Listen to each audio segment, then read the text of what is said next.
পাঁচটি মূল মার্কেটিং কৌশলের মধ্যে রয়েছে content marketing, social media marketing, email marketing, search engine optimisation, সংক্ষেপে এসইও, এবং ইনফ্লুয়েন্সার মার্কেটিং। এখন আমি আসলে বিশ্বাস করি যে এটা সম্ভবত এখন প্রায় চাকরিতে নেমে এসেছে।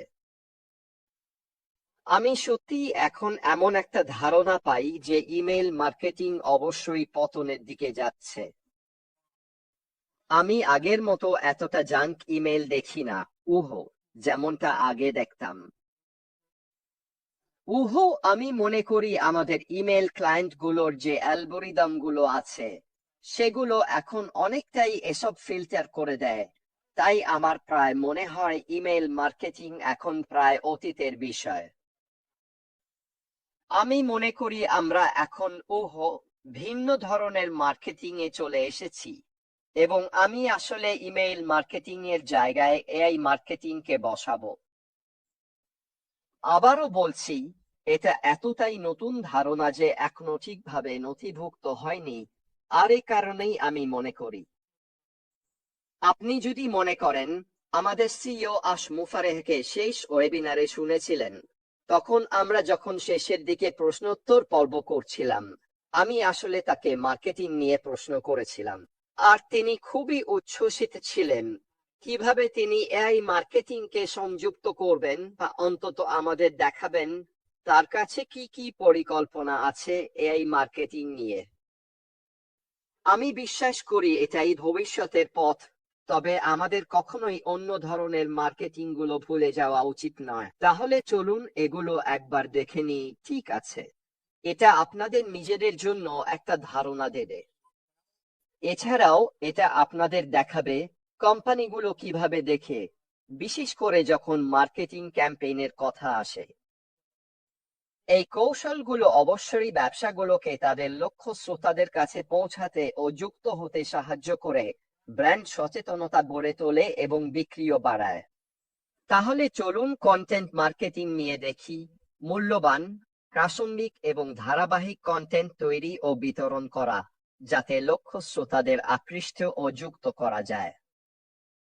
এর মধ্যে থাকতে পারে ব্লগ পোস্ট, ভিডিও, ইনফোগ্রাফিক্স এবং অন্যান্য ধরনের ডিজিটাল কন্টেন্ট। আপনি যদি এখন অনলাইনে থাকেন, যে কোনো জায়গায়, তাহলে সোশ্যাল মিডিয়া নিয়ে আমরা সবচেয়ে বেশি কোন বিষয়টা নিয়ে অভিযোগ করি?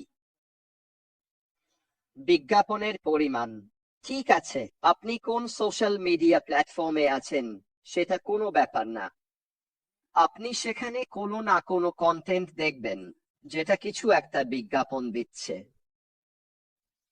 এখন এর অনেকটাই হলো এলোমেলো ভাবে দেওয়া পেইড বিজ্ঞাপন, কিন্তু বেশিরভাগই টার্গেটেড ট্রাফিক, কারণ অ্যালগরিদম গুলো হয়তো আপনার কথাবার্তার ভয়েস রিকগনিশন ধরছে, আর তাই তারা যেসব অ্যালগরিদম দিয়ে আপনাকে শুনছে সেগুলো আপনার সামনে নিয়ে আসছে, যাতে আপনার আগ্রহের কিছুতে আপনি ক্লিক করার সম্ভাবনা বাড়ে, বা তাদের সম্ভাবনা বাড়ে আপনাকে ক্লিক করানোর। কতবার এমন হয়েছে, আপনি হয়তো কাউকে নিয়ে নির্দিষ্ট কিছু নিয়ে টেক্সট করছেন। ধরা যাক আমি সেদিন আমার প্রতিবেশীর সঙ্গে লন কাটার বিষয়ে কথা বলছিলাম। ঠিক আছে, আমি আসলে বলছিলাম না, কিন্তু উদাহরণ হিসেবে এটা ধরুন। ঠিক আছে, আপনি হয়তো কাউকে লং কাটার বিষয়ে টেক্সট করছেন, বা হয়তো কারো সঙ্গে লং কাটার বিষয়ে কথা বলছিলেন, আর দেখুন হঠাৎ সোশ্যাল মিডিয়ায় কি উঠে আসে? লং কাটার যন্ত্র। এটাই হলো টার্গেটেড ট্রাফিক, কেন? কারণ এখনকার ডিভাইসগুলো এতটাই উন্নত যে তারা আসলে মানুষ কি বলছে সেটা ধরে ফেলে, এবং তারপর সেই অ্যালগরিদম ব্যবহার করে সেই পণ্য বা পরিষেবাটি আপনার সামনে নিয়ে আসে, যাতে আপনার সেটাতে ক্লিক করার এবং হয়তো কিনে ফেলার সম্ভাবনা অনেক বেশি থাকে। এটাই হলো টার্গেটেড ট্রাফিক, ঠিক আছে? কারণ আগ্রহটা আগে থেকেই আছে, আর কোম্পানি বা অ্যালগরিদম আপনার সামনে কিছু একটা তুলে ধরছে। তাই এটা খুবই গুরুত্বপূর্ণ যে আপনি আপনার মার্কেটিং কন্টেন্টকে ব্লগার বা ব্লগারদের সঙ্গে ইন্টিগ্রেট করেন, যারা আপনার পণ্য বা পরিষেবা নিয়ে ভিডিও করছে, ঠিক আছে, এবং অন্যান্য ডিজিটাল কন্টেন্টের সঙ্গেও।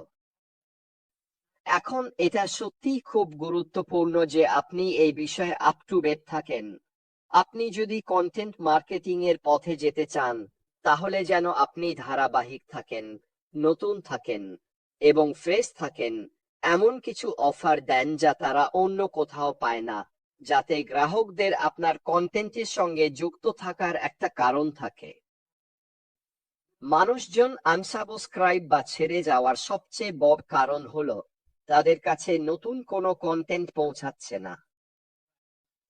এখন যদি আপনি মনে করেন কয়েক বছর আগে বা এমনকি 3 বছর আগেও অনপ্যাসিভ আমাদের জন্য যা করতে যাচ্ছিল তার একটি অংশ ছিল আমাদের নিজেদের ওয়েব পেজ দেওয়া, যেখানে পণ্য ও পরিষেবাগুলো থাকতো এবং সেগুলো নিয়মিত পরিবর্তিত হতো।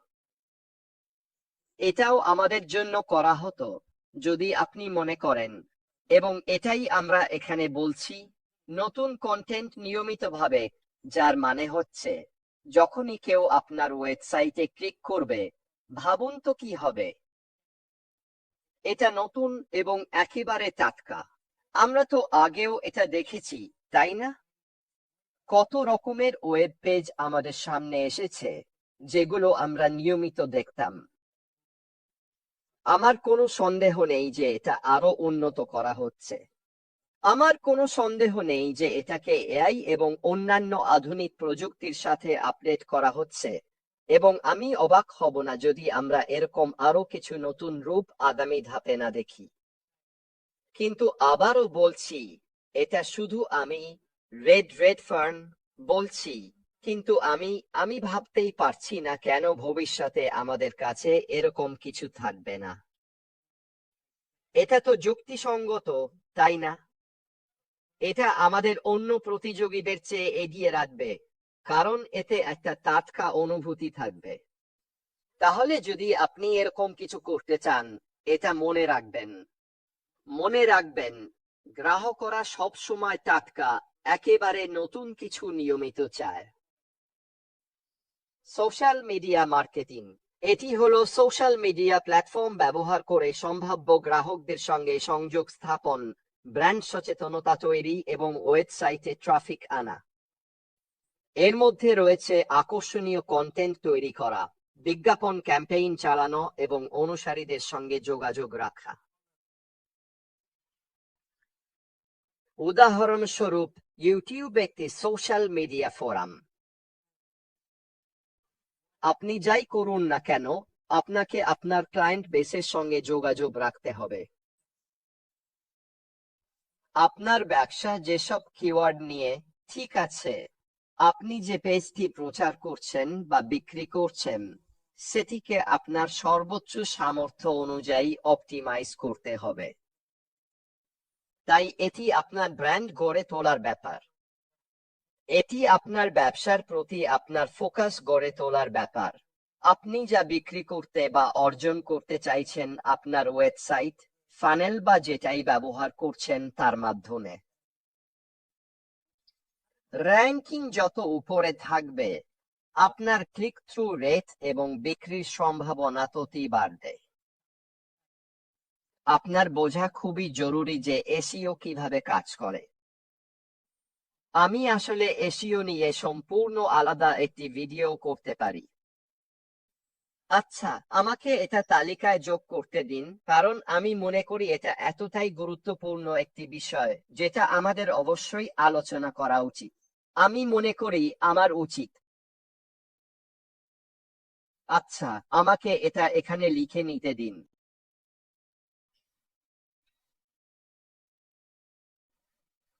অপটিমাইজেশন, ঠিক আছে।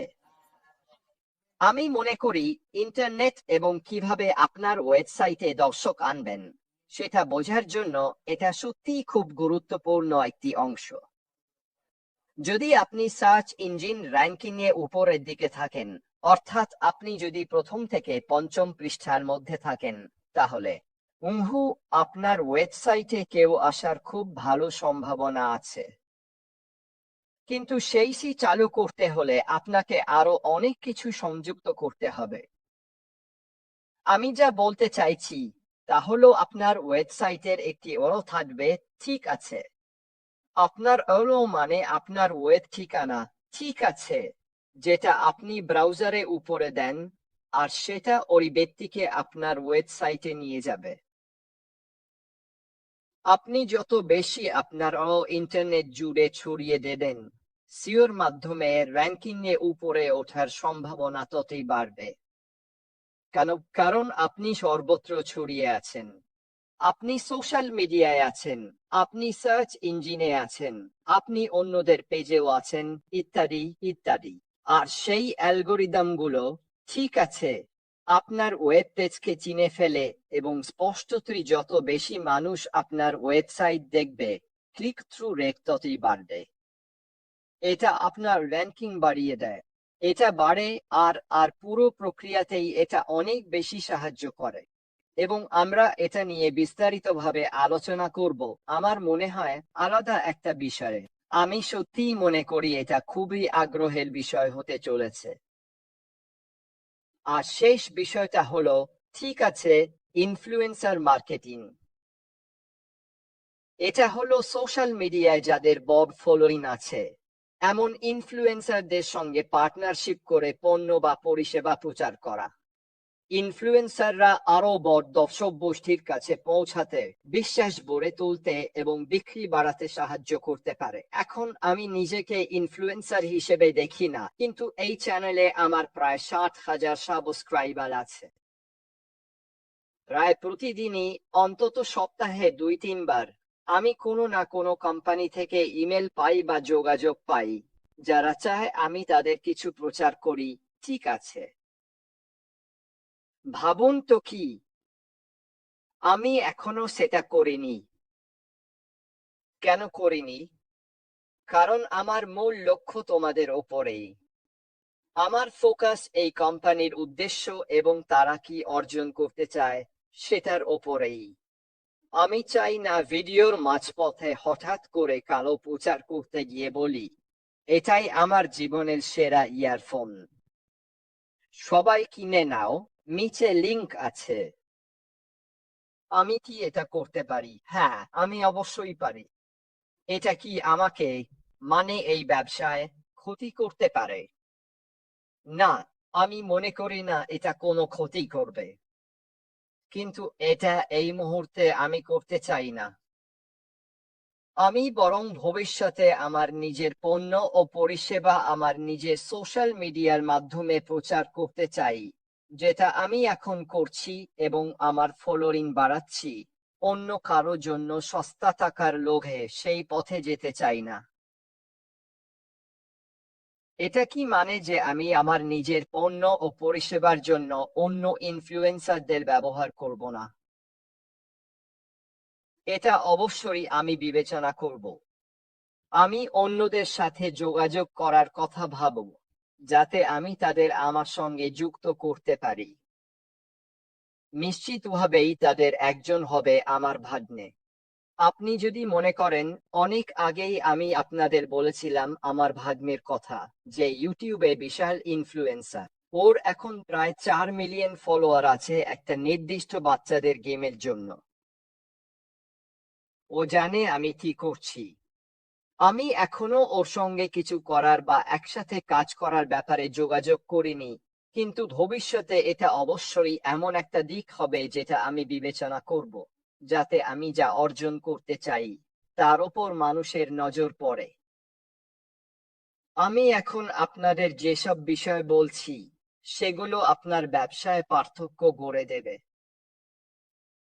এগুলো আপনার বিক্রির সম্ভাবনা বাড়িয়ে দেবে। আর দিনের শেষে এটাই তো আমরা অর্জন করতে চাইছি। মনে রাখবেন, কমিশন পেতে হলে আপনাকে কিছু বিক্রি করতে হবে। খুবই সহজ অঙ্ক। তাই সময় নিয়ে গবেষণা করা, মার্কেট স্ট্র্যাটেজি কিভাবে কাজ করে এবং এই মার্কেট স্ট্র্যাটেজিগুলো আপনার নিজের ব্যবসায় কিভাবে উপকারে আসতে পারে তা জানা সত্যিই মূল্যবান। এখনই কেন একটু সময় নিয়ে এগুলো নিয়ে গবেষণা করবেন না, যাতে সামনে এগিয়ে যাওয়ার জন্য আপনার কাছে আরো ভালো ধারণা থাকে? তাই যখন শুরু করার সময় আসবে, তখন আপনি শুরু থেকেই আপনার স্ট্র্যাটেজি কাজে লাগাতে পারবেন। শেখার জন্য বা কোথায় কিভাবে এগুলো প্রয়োগ করবেন তা খুঁজে বের করার দরকার পড়বে না। এখনই সেই জ্ঞান ভিত্তি তৈরি থাকলে আপনাকে অনেক সাহায্য করবে। আর এটাই আমি প্রতিদিন করার চেষ্টা করি। আপনার জ্ঞান ভিত্তি গড়ে তোলা, ব্যবসা কিভাবে চলে, এর মধ্যে কি কি জড়িত, এবং কিভাবে এর মধ্যে আপনার সফলতার সম্ভাবনা সর্বাধিক করা যায় তা শেখানো। কারণ এই জ্ঞান ছাড়া আপনাকে একেবারে শুরু থেকে শুরু করতে হবে। আপনি একটু দিশেহারা হয়ে পড়বেন এবং ঠিকভাবে এগোতে পারবেন না। এতে আপনার মধ্যে অনেক হতাশা তৈরি হবে, কারণ আপনি দেখবেন অন্যরা আপনার থেকে এগিয়ে যাচ্ছে বা আরো সফল হচ্ছে, যাই হোক না কেন, আর আপনিও সেটা করতে চাইবেন। তাই, যেমনটা আমি বললাম, চলুন তাহলে এখনই এই বিষয়গুলো শেখা শুরু করি, ঠিক আছে? কারণ এটা আপনার উপকারে আসবে। যাই হোক, বন্ধুরা, আজকের জন্য এটাই ছিল আমার পক্ষ থেকে।